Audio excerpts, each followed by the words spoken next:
try to shave my face at least once a month, and we're gonna do it together. Aside from the fact that it makes your makeup application so much smoother, it also really helps with product absorption, just overall giving your face that like buttery smooth feeling. So let me show you all the stuff that I do when shaving my face. Shameless plug, I did get my esthetician license back in 2021, I believe. My intention for going to school was to study the science of skin so that I could show up with my content more authentically. And of course, throughout my studies, I learned to do a lot of things for my own skin. First things first, when shaving your face, you're gonna wanna start on a very clean base. I have makeup on right now, so I'm gonna double cleanse. But even if I didn't have makeup on, I would still double cleanse. You should double cleanse every single night. Wash the day off. We're gonna start off by going in with this cleansing balm. And actually before that, I'm going to cleanse around my eyes with this micellar water just to get around these lashes that are honestly hanging on by a thread. But to be fair, I've had them on for a week, so it's time for a refresh. Let's go ahead and get rid of these brows while we're at it. Now with clean hands and a spatula, take some of this cleansing balm and get rid of the makeup. Adding some water to emulsify the product. And emulsifying basically just means transforming the product into something that can actually be rinsed off. Otherwise, oil will be very difficult to remove. And now let's rinse. We're going in with our second cleanse. And you want to use a gentle cleanser for this. So try to avoid products that have extreme exfoliating properties and then rinse again. This next step might be mildly controversial, but this is how I learned it in school and I have had success with it. So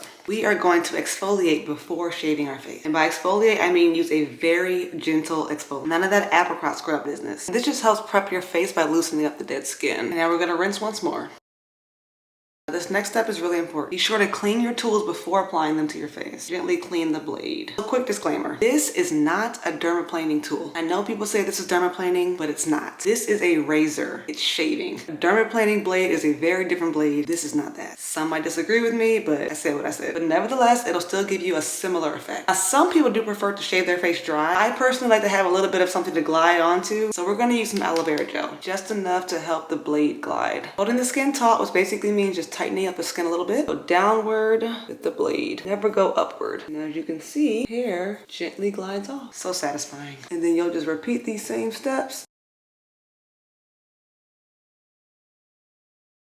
And the nose can be a little tricky. I know it looks weird, but I like to put my nail inside the nostril that I plan to shave. This just helps me control the direction of the blade. Now the last area, watch those edges and watch those brows. And this is the final result. We're going to complete our skincare and be done. Because we use all that aloe vera, I like to give my face one last pass with the micellar water just to make sure it's completely clean. Follow up with a hydrating toner, literally melting into my skin. We're going to layer some hydrating serum, serum number 2, our third serum. Follow up with the moisturizer, specifically one that focuses on healing the skin barrier. This last step is optional but highly recommended. We're going to follow up with some good old-fashioned slugging and cover our face in Vaseline. If you end up looking like a glazed donut by the end, you've done it right. Good night.